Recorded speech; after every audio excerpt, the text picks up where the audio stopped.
अध्यात्म विज्ञान कोई धर्म या संप्रदाय नहीं है, ये स्पिरिचुअल साइंस है जो कुदरत के कानून पर आधारित है। ये विज्ञान पूरे ब्रह्मांड के सभी रहस्यों को उजागर करता है और जीवन के सभी पहलुओं को समझने के लिए एक नई दृष्टि देता है। इसी को आर्ट ऑफ विजन कहते हैं, दुनिया को देखने की एक नई दृष्टि, जो अध्यात्म विज्ञानी परम पूज्य स्वामी श्री कमलेशानंद जी के निर्देशन में सनातन सत्य का अनुसंधान कर हमारे जीवन को प्रकाशित करे। जय सच्चिदानंद। आपके सामने जो पुतला बैठा है, ये 97 तक चीफ इंजीनियर था वाटर वर्क्स में। फिर आचार्य तुलसी की गुरु कृपा से 98 में वानप्रस्थ मिला और 98 में कुलपति प्रोफेसर, मतलब शिक्षा जगत में एंट्री लिया। 2001 में फिर इस पुतले ने पीएचडी भी कर ली। तो मेरे एक समकक्ष रिटायर्ड चीफ इंजीनियर मेरे अच्छे मित्र हैं और मैं उनके साथ बैठता हूँ और कई टेक्निकल चीज़ें भी मैं भूलूँ नहीं, उनसे सीखता रहता हूँ कि वो टेक्निकल चीज़ों की महारथी है, इसीलिए मैं उनके साथ में बैठता हूँ। मेरा अध्यात्म विज्ञान भौतिक ये समन्वय जो है जुड़ा रहे। वो प्राय कहते हैं कि सोहनराज जी, अपन एक ही लाइन में आप अध्यात्म में चले गए, शिक्षा में चले गए, मैं चीफ इंजीनियर और आज भी इस उम्र में भी मुझे कोई कमी नहीं, आनंद है, गाड़ी है, घोड़े हैं, मेरी पत्नी है और मेरे पूरा परिवार है, मेरे धन है, दौलत है, बंगला है, मतलब मेरे ऐश्वर्य में कोई कमी नहीं। और आप बार बार मुझे जब आते हो बताते हो कि ब्लिस की बात करते हो, मोक्ष की बात करते हो और जो है उसके सूत्र बताते हो, तो बताओ कि मैं जब इतना ही आनंद में हूं तो मोक्ष में जाकर के क्या करूं और मोक्ष किसने देखा है। तो मैं उनको कहता हूं कि भाई रीबर्थ है, पुनर्जन्म है, सारी बातें हैं। तो कृपया ऐसे बहुत बड़े चिंतक, बहुत ऊंचे पद वाले आईपीएस आईएएस वगैरह की भी मानसिकता, जज वगैरह की जो अध्यात्म में नहीं है, वो भी प्राय यही कहते हैं। तो ऐसे चिंतनशील लोगों को सरल सरल जो है वो बात से आप बताइए कि आप कर रहे हो, उसमें हमें कोई एतराज़ नहीं है, लेकिन हमारे अध्यात्म विज्ञान को भी आप समझो क्योंकि आपकी शार्प बुद्धि है, आप आगे लोगों को अपने तरीके से बताएं। तो कृपया मार्गदर्शन दीजिए ऐसे बुद्धिजीवियों को, चिंतक लोगों को अध्यात्म विज्ञान की ओर मोड़िए। बहुत सरल बात है और सहज बात है कि इंसान भले पढ़ा लिखा है, विचारक है, और विचारक संपूर्णता से तो नहीं है, मगर जो अपनी फील्ड है उसमें विचारक है और अपने पुण्य से उनका जीवन अच्छी तरह बिना बाधा या बिना रुकावट चल रहा है। अच्छी बात है, पुण्यशाली है। अगर वो विचारक होता, अगर ब्रॉड विजन वाला, तो वो सोचता क्या मेरा ये स्वास्थ्य परमानेंट ऐसा रहेगा? क्या मेरा परिवार, माता पिता के साथ, भाई बहन कहो, पति पत्नी कहो, बच्चे कहो और मेरे फ्रेंड्स रिलेटिव्स कहो, क्या हर समय ऐसा ही रहेगा? क्या मेरी आर्थिक स्थिति हर समय ऐसे ही रहेगी? क्या मेरे जीवन के हर संजोग, जो मैं कहता हूँ मेरी बुद्धि है, मेरे पास स्किल है, नॉलेज है, एक्सपीरियंस है, हर समय ऐसा रहेगा? सोचो।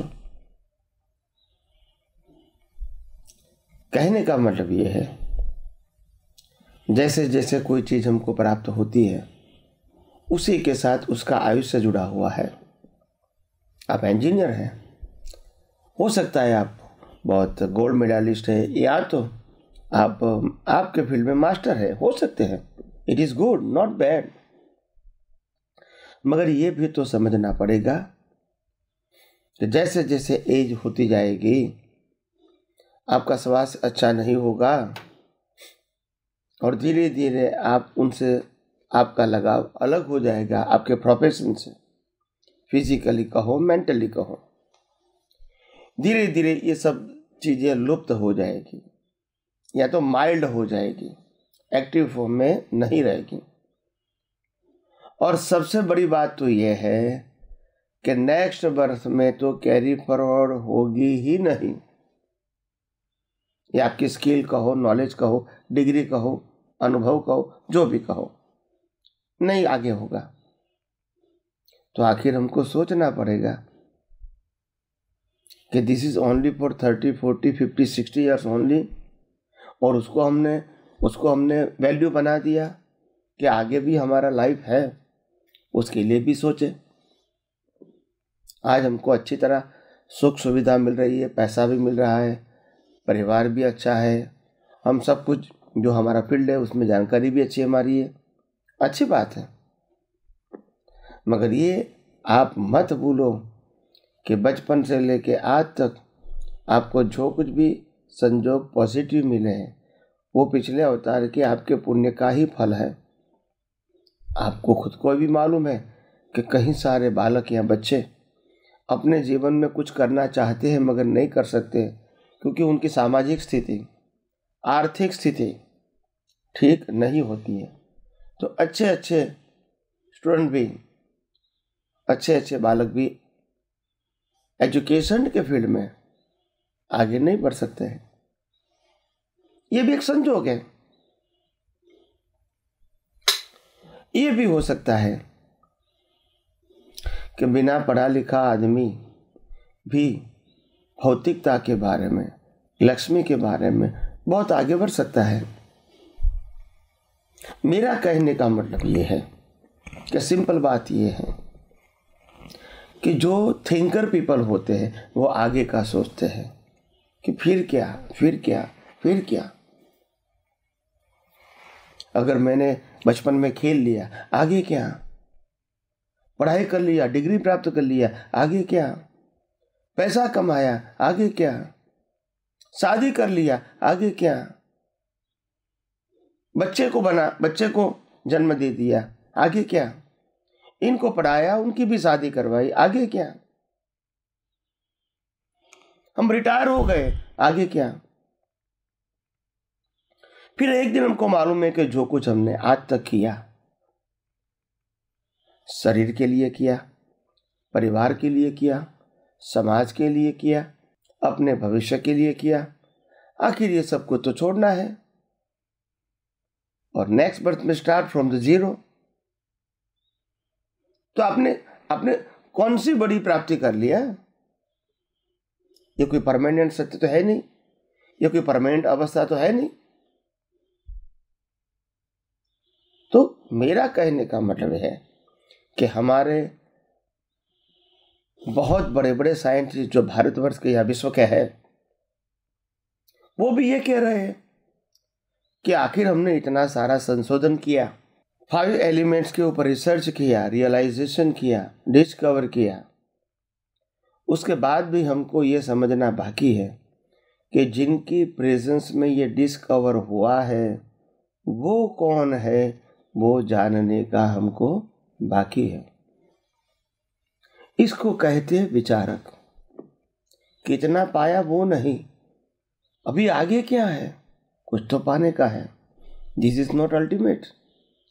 तो इसको साइंटिस्ट कभी मरता नहीं है, शरीर समाप्त हो जाता है, उनकी जो विचारधारा है, उनकी सोच है, वो कभी समाप्त नहीं होती है अंतिम सत्य तक।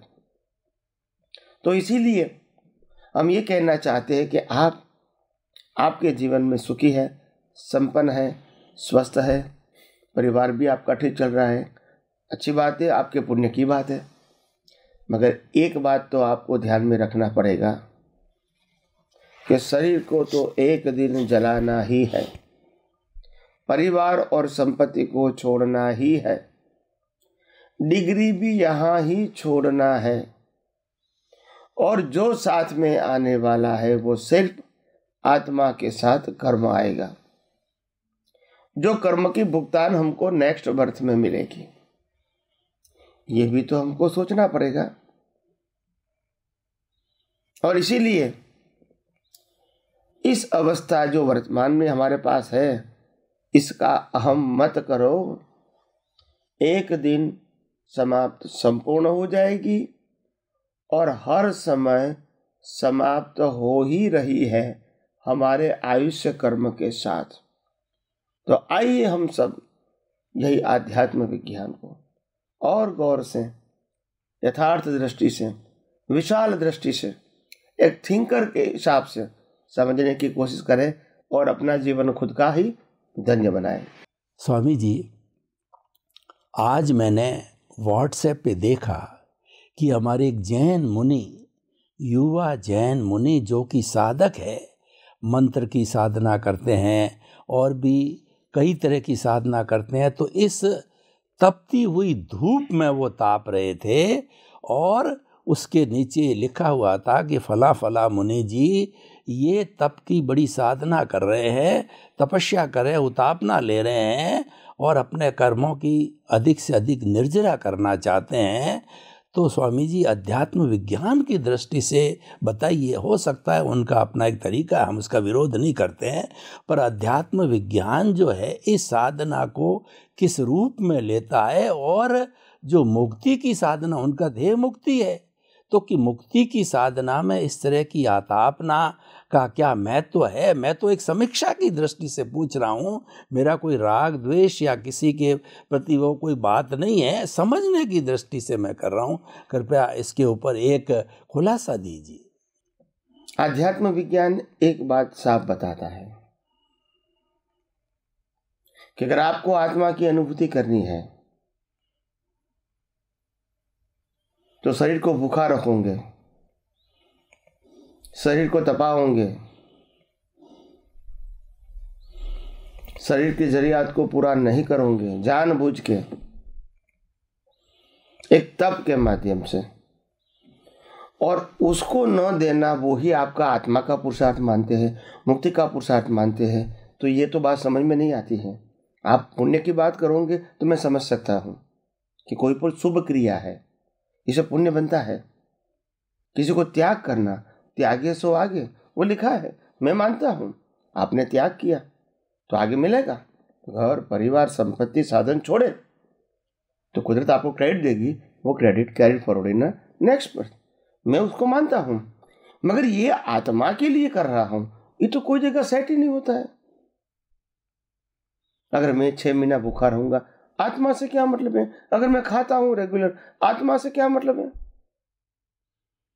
अगर मैं उनको खुले ताप में उसको तपाता हूं, भाई लोग तो जलाते हैं, आप घात करते हैं तो वो जलाते हैं, डुबाते हैं, मतलब क्या हुआ?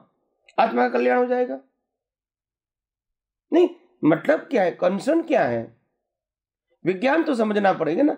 मैं आत्मा के लिए कर रहा हूं, मैं अपने तितिक्षा गुण के डेवलप करने के लिए भूखा रहूंगा, नंगा रहूंगा, सूर्य के ताप में आताप ना लूंगा, सोऊंगा नहीं, ध्यान के अंदर चले जाऊंगा, हजारों घंटा खड़े रहूंगा या बैठूंगा पद आसन लगा के, ये कर सकते हैं। और ये कोई बुरी चीज है ऐसा भी मैं नहीं कहता हूं। उसे पुण्य भी मिल सकता है, देवलोक भी मिल सकता है, मैं उसमें कोई क्वेश्चन नहीं करना चाहता हूं। मगर ये आत्मा के लिए कर रहे, वो तो क्वेश्चन है ही। क्योंकि आत्मा कहता है मैं खुद चेतन हूं, मैं खुद अविनाशी हूं और सर्व प्रकार की अनंत शक्ति वाला हूं। अभी आपके पास से उनको क्या चाहिए वो तो पहले बताइए, वो क्या चाहिए उनके पास? आपके माध्यम से आत्मा को क्या चाहिए बताइए? कुछ नहीं चाहिए। जब वो खुद अनंत ज्ञान, अनंत दर्शन, अनंत सुख, अनंत शक्ति वाला है, तो आपके पास से कुछ चाहिए उनको? नहीं चाहिए। वो अविनाशी है तो अविनाशी रहेगा, उनकी क्वालिटी परमानेंट है, परमानेंट रहेगी। वो चेतन है, चेतन रहेगा। प्रकृति जड़ है, विनाशी है, टेम्पररी है, परिवर्तनशील है। ये उसमें से आप आत्मा को कुछ नहीं दे सकते और जरूरत भी नहीं है। इंपॉर्टेंट बात यह है कि प्रकृति कुछ भी करे, एक संसारी होने के नाते, एक त्यागी होने के नाते, मगर हर समय हमको मालूम होना चाहिए कि मेरा मन, वचन, काया और उनकी हर अवस्था वो कुदरती रचना है, यानी वहाँ मेरा पुरुषार्थ है ही नहीं, ये उदय कर्म है, कर्म फल। मेरा पुरुषार्थ है मन वचन काया से मुक्त रह के शुद्धात्मा पद के लक्ष्य को और परिपक्व या मजबूत करना। इन एनी सर्कमस्टांसेस, मन वचन काया के कोई भी संजोग में इससे मुक्त रहकर अपना शुद्ध ज्ञान, शुद्ध दर्शन और शुद्ध चारित्र पक्का करना है। और यही हमारे जीवन का लक्ष्य होना चाहिए। तप जो करना है आध्यात्म विज्ञान के माध्यम से, वो तप कौन सा है? हम इस दुनिया को सनातन सत्य के रूप में कोई भी अवस्था को नहीं देख पाते ऑन द स्पॉट, और इसीलिए हमको टाइम लगता है वही सनातन सत्य को देखने के लिए, वही अवस्था में, तो उसको कहते हैं तप। आखिर देखना तो सनातन सत्य ही है, चाहे ऑन द स्पॉट देखो, चाहे 5 मिनट के बाद देखो, 15 मिनट के बाद देखो, 1 घंटे के बाद देखो, या आपकी मर्जी है तब देखो। मगर आध्यात्म विज्ञान का पुरुषार्थ कोई भी संजोग को सनातन सत्य के सिद्धांतों के रूप से देखो, कुदरत और कुदरती कानून से देखो, यही आपका परमानेंट सॉल्यूशन है। इसके अलावा आपके अंदर से अज्ञान जानना इज इक्वल टू रिलेटिव सत्य जाना संभव नहीं है। दूसरी बात, आप कहते हैं मैंने उपवास किया, मैंने तप किया, मैंने त्याग किया। आपको इतना तो मालूम होना चाहिए कि कुदरत ने किसी को श्वास लेने तक की स्वतंत्रता नहीं दिया है, और मन वचन काया का रॉ मटेरियल भी कुदरत का है, और मन वचन काया की अवस्था वो भी कुदरत देते हैं। और इसीलिए मैंने किया वो रिलेटिव सत्य से तो सही है, सनातन सत्य से सही नहीं है। तो आखिर पुण्य मिलेगा मगर अज्ञान के साथ। तो इसीलिए मैंने कहा कि हर बातों को जब तक यथार्थ रूप से नहीं समझोगे, मैं समझता हूँ आपका जीवन हर समय कंफ्यूज ही रहेगा। और इसीलिए जब आपने कुदरती कानून को, कुदरत को और कुदरती रचना को जानने की कोशिश किया और आत्मा के लक्ष्य को मजबूत करने की कोशिश किया, समझ लेना धीरे मगर मक्कमता से आप मुक्ति के मार्ग में आगे बढ़ रहे हैं, क्योंकि आपका बेस सनातन सत्य है, आपका बेस देहाध्यास से मुक्त है, आपका बेस परिवर्तन वाले संजोगों से मुक्त है। तो एक दिन जो अल्टीमेट है, जो अपरिवर्तनशील है, जो शाश्वत है, जो चेतन है, इसका तो अनुभव होना ही है, क्योंकि जो विजन यही है, पुरुषार्थ यही है, ध्येय यही है।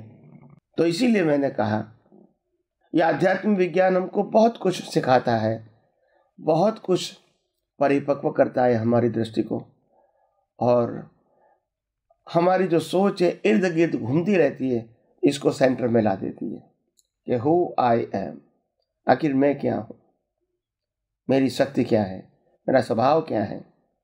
और जब मैं बोलूँगा कि मैं ये हूँ, मेरी शक्ति ये है, मेरा स्वभाव है, तो बाकी सब तो मैं हूँ ही नहीं, और नहीं मेरा स्वभाव है, नहीं मेरी शक्ति है।